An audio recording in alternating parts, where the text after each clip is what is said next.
مسلمان کا ایمان ہے رمضان، ایمان ہے رمضان، ایمان ہے رمضان، اے پرچم توحید تیری شان ہے رمضان، ایمان ہے رمضان، ایمان ہے رمضان۔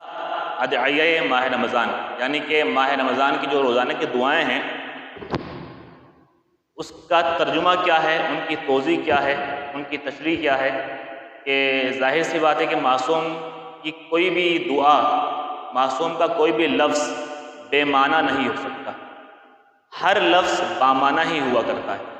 وہ کہتے ہیں نا کہ امام کا کلام کلاموں کا امام ہوا کرتا ہے، تو اسی طرح جو ہے امام نے جو بھی فرما دیا وہ ہر شخص کے لیے، اگر وہ شخص عمل کرنا چاہے تو وہ اس کے لیے راہ نجات کا سبب ہے۔ ایک مرتبہ مل کے درود پڑھیں گے محمد وعلی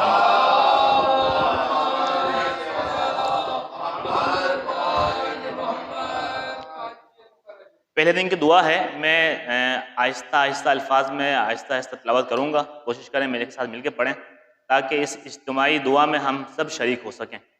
بسم اللہ الرحمن الرحیم، اللہم اجعل صیامی فیہ صیام الصائمین وقیامی فیہ قیام القائمین ونبہنی فیہ عن نومۃ الغافلین وہب لی جرمی فیہ یا الہ العالمین واعف عنی یا عافیا عن المجرمین۔ درود پڑھیں گے محمد وعلی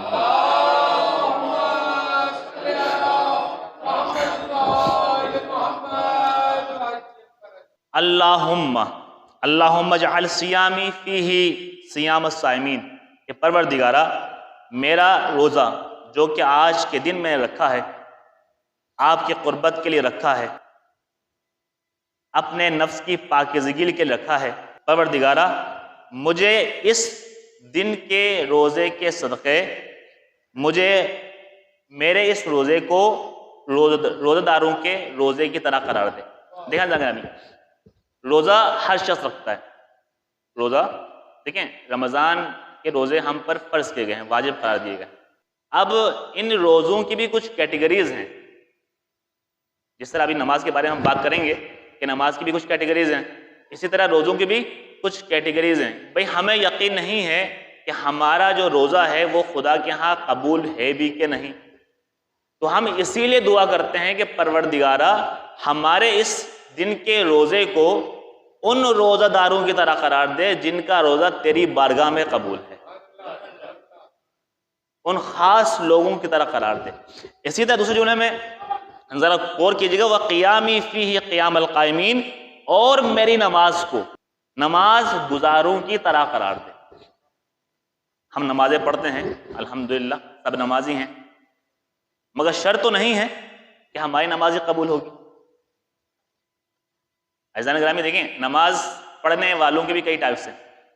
ایک وہ ہیں جو عام نمازی ہیں، جو نماز پڑھتے ہیں، واجبات کو انجام دیتے ہیں، نماز سے پہلے جو مقدمات نماز ہیں، وضو وغیرہ اور لباس کا پاک ہونا، ان تمام چیزوں کا خیال رکھتے ہیں، مگر کچھ نمازیں خاص ہوا کرتی ہیں۔ وہ کیا ہے؟ وہ واجبات کے ساتھ ساتھ مستحبات پر بھی عمل کرتے ہیں، خوشبو لگانا پاک لباس کے ساتھ ساتھ، اچھا نوافل ادا کرنا واجبات سے پہلے، یہ کچھ خاص نماز ہیں۔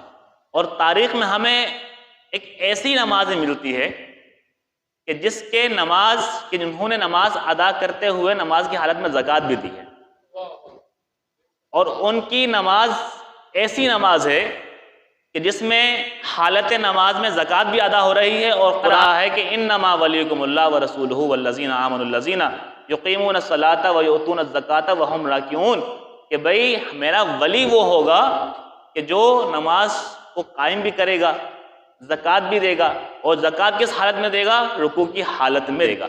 اور ہم دعا کرتے ہیں کہ پروردگارہ ہماری نمازوں کو بھی ان کی نمازوں کی طرح قرار دے۔ امیر المومنین کے ماننے والے، نماز کی شان ایسی ہونی چاہیے کہ ہم نماز میں خدا کو یاد کریں۔ نماز کچھ چیزیں واجب ہیں، ایسی بات ہے، نماز ہم نے ادا کر لی، 4 رکعت نماز، 2 رکعت نماز پڑھ لی، مگر اس میں شان یہ ہے کہ اگر انسان، ظاہر سی بات ہے کہ انسان خطا کا پتلا ہے کہا جاتا ہے، مگر کوشش کرنی چاہیے کہ نماز کے اندر ہمیں اپنی دنیاوی خیالوں سے الگ ہونا چاہیے۔ نماز میں ہیں تو نماز کی ہی حالت کرنا چاہیے. خدا کی بارگاہ میں ہیں تو یقین کریں کہ اگر ہم کسی بڑی شخصیت کی بارگاہ میں جاتے ہیں تو کیا سوچتے ہیں کہ وہاں پر ہمیں موبائل نہیں چلانا، وہاں پر ہمیں غیروں سے گفتگو نہیں کرنا، ہمیں بس اپنے مقصد کے لیے ہی گفتگو کرنا ہے، ہمیں اسی بندے سے گفتگو کرنا ہے. تو جب ہم اس شان کردگار اس ذات کردگار کی بارگاہ میں آ جائیں تو کوشش یہ کرنی چاہیے کہ ہم اس کی عبادت انجام دے رہے ہیں، اس کے حکم پر انجام دے رہے ہیں. اسی طرح میرے مولا امیر المومنین نے کہا تھا کہ عبادت بھی کئی قسموں کی ہیں. ایک تو وہ ہے کہ جو غلاموں کی عبادت ہے، جو کہ جہنم کے خوف سے عبادت کیا کرتے ہیں. ایک تو وہ عبادت ہے کہ جو جہنم کے خوف سے کرتے ہیں، وہ تو غلاموں کی عبادت ہے. اور ایک تو وہ ہے کہ جو جنت کے لیے عبادت کرتے ہیں، وہ تو تاجروں کی عبادت ہوئی، کاروبار کر رہے ہیں. مگر اصل میں عبادت مولا فرماتے ہیں میں وہ عبادت کرتا ہوں کہ میں خدا کو عبادت کے لائق سمجھ کر عبادت کرتا ہوں.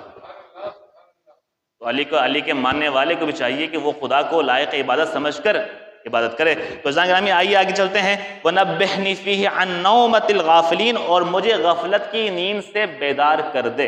اللہ اکبر. انسان دن میں بہت کام کرتا ہے، لازمی نہیں ہے کہ انسان سوتے ہوئے ہی غفلت میں ہو. انسان کبھی کبھار جاگتے ہوئے بھی غفلت میں ہوا کرتا ہے، صرف سونے سے غفلت میں نہیں. مگر عزیزان گرامی عجب بات یہ ہے کہ سونے سے مجھے ایک بات یاد یہاں پر تذکرہ کروں کہ رمضان میں سونے کی بھی فضیلت ہے. اس کا مطلب یہ ہوا کہ روزہ رکھ کر سونے سے انسان غافل نہیں کہلاتا. روزہ رکھ کر یعنی کہ سونے سے انسان غافل نہیں کہلاتا. بھئی اگر سونے میں بھی آپ کی نیت خدا کی عبادت کی ہو تو خدا غافلوں میں شمار نہیں کرتا. اسی لیے کہتے ہیں نا کہ رات کو سوتے ہوئے انسان کو وضو کر کے سونا چاہیے، کیونکہ پوری رات اس کو عبادت کا ثواب ملتا ہے. تو اسی لیے پروردگار سے ہم یہ دعا کرتے ہیں کہ پروردگارہ ہم تیرے بندے ہیں، ہمیں کبھی بھی غافلوں کے لسٹ میں شمار نہ کر. تو اسی دعا میں یہی وَنَبِّحْنِي فِيهِ کہ مجھے غفلت کی نیند سے بیدار کر دے. ہم دنیا میں کئی کام کرتے ہیں. کوئی بچے پڑھتے ہیں، بڑے لوگ جاب کرتے ہیں، کوئی کاروباری حضرات ہیں وہ کاروبار کر رہے ہوتے ہیں. اگر ان تمام چیزوں میں بھی اگر اللہ کی رضا شامل ہے تو وہ غفلت میں نہیں ہے، اور اگر ان چیزوں میں اللہ کی رضا شامل نہیں ہے تو یقین جانیے وہ غفلت میں ہی ہے. تو ان سائنسدانوں کی کوشش کریں ان چیزوں سے باہر آئیے. وَهَبْ لِي جُرْمِي فِيهِ يَا إِلَٰهَ الْعَالَمِينَ، اور میرے گناہوں کو بخش دے اے عالمین کے پروردگار. عزیزان گرامی دیکھیے دنیا میں جو ہے نا خداوند کریم نے جب اس کائنات تخلیق فرمائی اور کائنات میں انسانوں کو تخلیق فرمانے کے بعد ظاہر سی بات ہے کہ انسان گناہ کرتا ہے، مگر خدا توابین کو بہت پسند کرتا ہے. خدا توابین کو بہت پسند کرتا ہے.